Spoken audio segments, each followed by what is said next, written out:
Hey everyone, so this is a call, and what I want to talk about in this video is what I call the energetic connect the dots. Energetic connect the dots, I just don't have a better name for that. But in essence, when you're practicing, let's say, systems like Kundalini Yoga, various Tantra systems, Taoism, etc., what you're doing is you're engaging various points within the body or within the energy body, and this then shunts energy to those points. The principle here is universal and basic, which is energy flows to where the attention goes. Okay, so over the years, I was very drawn to more of the physical practices from these various systems, and also, relative to sexual energy. So for instance, let's say moment of ejaculation, right? So if I'm wanting to grab hold of the energy at the moment of ejaculation, the sexual energy, and I'm wanting to pull it upward or simply into my navel, what I can do is pull root lock. I pull Mula Bandha or root lock at the moment of ejaculation, and I direct my awareness. You can roll your eyes down towards your navel, whatever you can, but you can shunt that energy up into your belly. I've been doing this for quite some time, and it has some very interesting effects, one of which is a very warm belly afterwards. So that's just kind of like one example, but the idea here is that we want to gain some degree of mastery over this energy, because otherwise we're walking through life rather unconscious.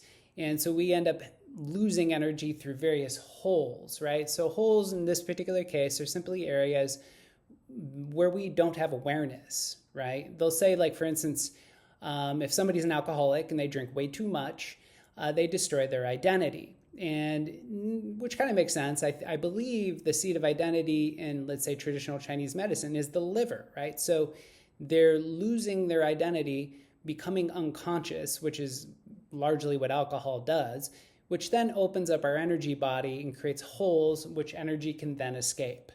That's just one way you can kind of look at it. So what we're wanting to do in yoga is, because in yoga, I don't know why anyone would do it unless you were wanting to move towards some degree of mastery. So yoga and Tantra, we can play energetic connect the dots. And so I'm going to go ahead and walk you through an example progression. And this isn't going to be precise, but you'll get the idea here. So before I get into that, down below the video, outside of the sexual energy coaching I offer, etc., there's also a link for a free PDF down there. This is called The Formula, and this is for those individuals who are interested in sacred sexual practices, how to cultivate sexual energy, etc. So you'll get some good tips there. So you can go ahead and check that out. Again, it's totally free. So going back to the example here. So energetic connect the dots. And I don't want to use the word chakra here, because chakras to me are really not in the physical body. We kind of relate to points within the physical body as being the chakras. So let's say Mula Bandha or root lock is supposedly the root chakra. Maybe. To me, chakras are in the energy body. So I'm not going to refer to them as chakras. I'm just going to use the word centers. And we're going to deal with the centers in a very linear way, meaning up or down, right? So, and there's actually, to me, sometimes actually the sort of centers or how they're connected actually feels more like a spiral. But again, I don't want to get lost in the sort of details here. So we'll keep this as basic as possible. So going down to the root.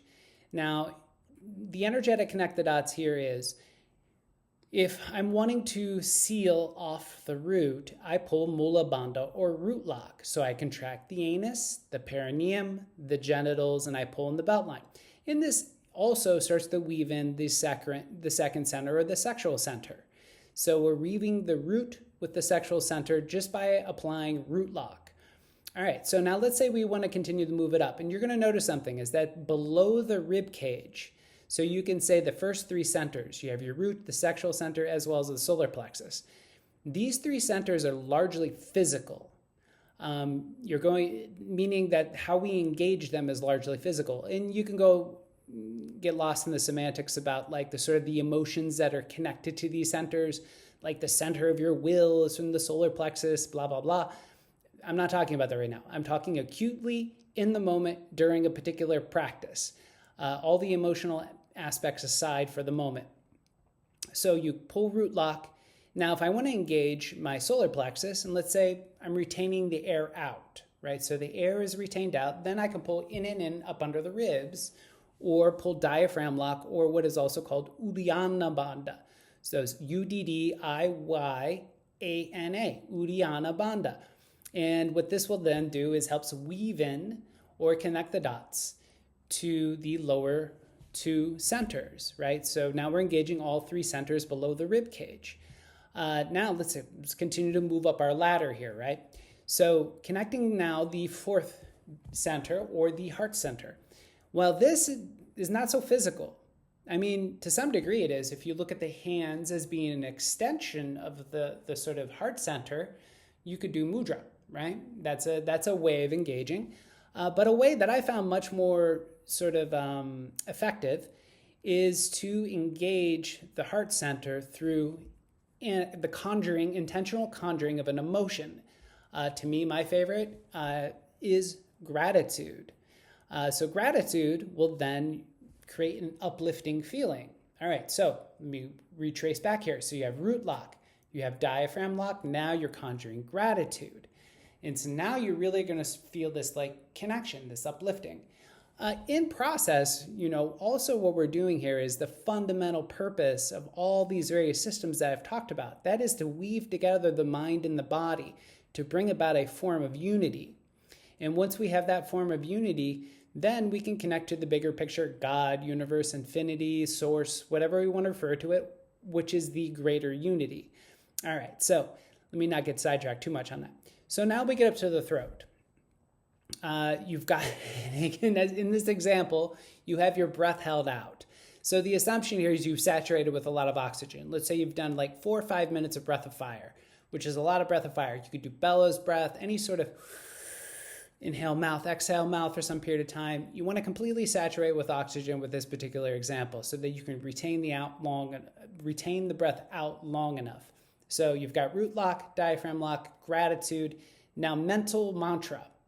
Something that's not always known is that we often have a lot of internal dialogue. I know my throat chakra or center has been kind of on and off obstructed for a long time.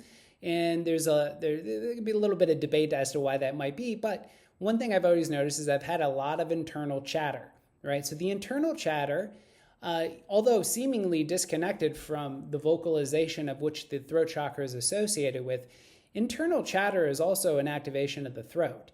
And I've noticed in meditation times where I'm like in a lot of internal chatter or analysis, and my throat will feel tight. It's just interesting. So one of the ways that we can then sort of release that tightness, let's say, or to, again, the idea here is we're playing connect the dots, right? You can engage consciously, because the connecting the dots here, this is something I want to throw in real quick. This is about conscious engagement, right? Conscious engagement. The conscious engagement is what connects these things, okay? So just keep that in mind. So consciously engaging a mental mantra, let's say we'll use sa, ta, na, ma, right? So sa, ta, na, ma. S-A-T-A-N-A-M-A, right? Sa, ta, na, ma. Just basically means true name. There's probably some other meanings as well. But the idea here is if I'm mentally reciting Satanama while I'm holding root lock, I'm pulling up under the rib cage of diaphragm lock, I'm conjuring a feeling of gratitude, I've got the mental mantra going, connecting the dots, right? So I'm moving closer and closer with every step here towards unity, towards that sort of unification. And now we've got the next points here. So we want to place the tongue at the roof of the mouth. This is another way to sort of engage upward.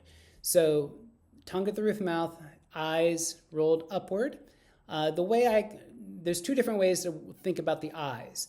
If I'm rolling the eyes upward, we're thinking about it from the sense of the actual front portion of the eyes where the pupil is, as if it's looking upward.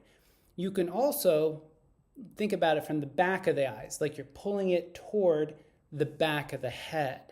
I found that to be more effective if I'm wanting to direct the energy towards the back side of the body or down towards my navel. is I'm pulling my eyes down towards my navel, let's say. All right, so let's continue our ladder here. So root lock, diaphragm lock, gratitude, mental mantra, tongue, eyes rolled up or being pulled towards the back of the head. And now what we can do is we can engage the visual. In the video I did last week, I used the example of the sunrise, right? So I like to visualize the sunrise. To me, it feels like my energy lifts up when I do this. It's extraordinary and powerful to me. And it's, again, what it's doing what we want it to do, which is it conducts energy. All right, so now we've engaged the Ajna chakra, the third eye, simply through a visualization process. Now we have the crown. The crown, things get a little bit vague in a way. And there's various ways in which crown is engaged. One is silence. I've seen you can engage the crown through total silence. Another way you can engage the crown is finding some point of focus or concentration. I've heard people say you can also engage the crown through mentally vibrating aum, maybe. Personally, what I find in terms of if I want to engage my crown, silence is really good. So in other words, when I go into meditation and I just simply place my awareness above my head, I can I can perceive a spinning sensation or light. And it definitely feels like there's this powerful flow of energy that's coming, in through my body. I start to feel like a warmth is the best way I can describe it. So let's walk through our base up to the crown now. So we have root lock or Mula Bandha. We have diaphragm lock. We've got gratitude for here. We have internal mental mantra, Satanama, whatever works for you. We have the tongue going to the roof of the mouth. We have the eyes looking upward. We have the visualization of the sunrise. And now we're placing our awareness, our sense of feeling, about maybe 6 inches to a foot above the crown of the head. And so the crown of the head basically is right around there approximately. And now we've connected all the energetic dots. So hopefully all this kind of makes sense. And this is the most holistic approach that I again, for 15, 20, 30 years or however long I've been doing these things, this is the most energetically complete way that I've managed to kind of weave everything together. So again, if you need any sort of assistance or help working with these kinds of practices or how to engage these practices, just keep in mind, we sometimes get caught up in goals, right? Let's say, I want to produce multiple orgasms, or I want to do, astral travel or whatever it is. The idea is that first, though, it's best to create a home within yourself, right? We'll use astral travel as an example. If I'm wanting to astral project my awareness outside of my body, I need to have a good home to come home, a good place to come back to that's secure and that feels safe. And for me, that is the physical body. I used to fantasize about moving places all the time until I realized that it doesn't matter where I move, I'm going everywhere with it. So in other words, the real home is here, right? It doesn't matter if I live in Chicago or if I live in, Ohio, or if I live in Florida, or if I live, Poland or wherever it is. The reality is that home goes with me everywhere. And this to me is the best way to cultivate security. And so the best way that I can be most centered in home is through practices just as I described to you. So with all that said, thank you for watching this video.